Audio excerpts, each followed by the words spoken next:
واقعہ یہ ہے کہ بدر میں قریش کے 70 سردار مارے گئے تھے، بڑے بڑے لوگ، تو صرف ایک ابو سفیان بچا ہے، اور وہ اس لیے بچا کہ وہ قافلہ لے کر گیا ہوا تھا، ورنہ سرداران قریش میں سے کوئی بچا ہی نہیں، سب کے سب مارے گئے۔ اور یہ سمجھ لیجئے کہ اصل میں یہ اللہ تعالیٰ کی اس سنت کی پہلی قسط تھی۔ سنت الہی کیا ہے؟ رسولوں کے باب میں جب بھی اللہ تعالیٰ کسی قوم کی طرف رسول کو بھیجتا تھا اور وہ قوم بحیثیت مجموعی رسول کو رد کر دیتی تھی، پھر اس کو ہلاک کر دیا جاتا تھا۔ یہ اللہ کا قانون عذاب ہے رسول کے بارے میں، نبیوں کے بارے میں نہیں۔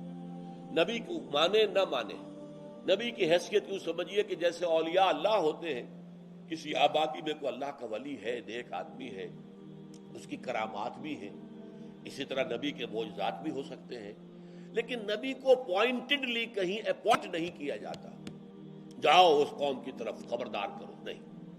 بس وہ جیسے اولیاء اللہ ہیں کہ ان سے بھی خیر پھیل رہا ہے، ایسے ہی وہ ہے، لیکن ان پر وحی آتی ہے۔ فرق کیا ہوگا کہ جو عام اولیاء اللہ ہیں ان پر وحی نہیں آتی،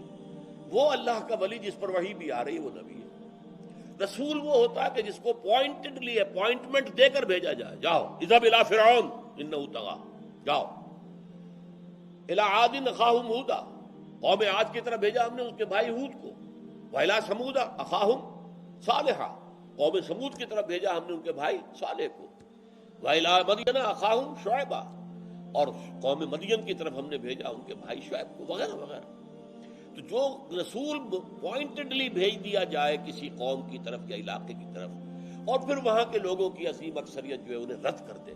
وہ ہلاک کر دی جاتی ہے۔ قوم نوح علیہ السلام ہلاک کی گئی، قوم ہود علیہ السلام ہلاک کی گئی، قوم سمود ہلاک کی گئی، قوم صالح علیہ السلام، مدین یعنی قوم شعیب ہلاک کیے گئے، سدوم اور عمورہ کی بستیاں تباہ کی گئیں جہاں حضرت لوط بھیجے گئے تھے، آل فرعون غرق کیے گئے جہاں حضرت موسیٰ بھیجے گئے تھے۔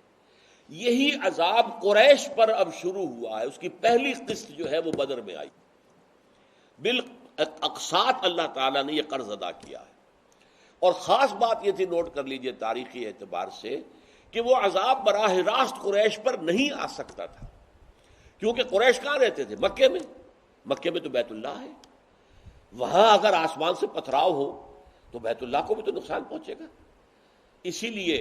در حقیقت یہ جو سارا حضور نے، جس کو میں نے کہا تھا ایکٹیو ریزسٹنس جب شروع کی ہے حضور نے، تو اس کے لیے ایک مثال میں نے ایک مرتبہ استعمال کی تھی کہ جیسے سانپ کو بل میں سے نکالا جاتا ہے، سانپ کو بل سے نکالنے کے لیے کتنے جو ہے وہ کرتب کرنے پڑتے ہیں سپیرے کو، اور وہ بین بجاتا ہے، کچھ کرتا ہے، کسی طرح یہ باہر نکلے تو مارے اس کو۔ اسی طریقے سے مکہ جو ہے ان کے لیے امان کی جگہ تھی، یہ بلد الامین ہے، یہ امن کی جگہ ہے، یہاں جنگ نہیں ہو سکتی، یہاں خوریزی نہیں ہو سکتی جب تک کہ مکے والوں کو وہاں سے نکالا نہ جائے۔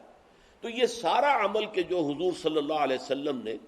جو کہ شروع کیا ہے، ایک سال تک مسلسل، جو 8 چھوٹی چھوٹی مہمات جن میں سے 4 میں آپ خود بھی شریک رہے، لہذا وہ غزوات کہلاتے ہیں، یہ سب اسی لیے تھا کہ قریش مکے سے باہر آئیں، باہر بدر میں آئے، اور اب ان کے 70 افراد جو ہیں وہاں پر ختم کر دیے گئے۔ یہ عذاب الہی کی پہلی قسط تھی کہ جو قریش کو ملی ہے حضور صلی اللہ علیہ وسلم کو رد کر دینے کی پاداش میں۔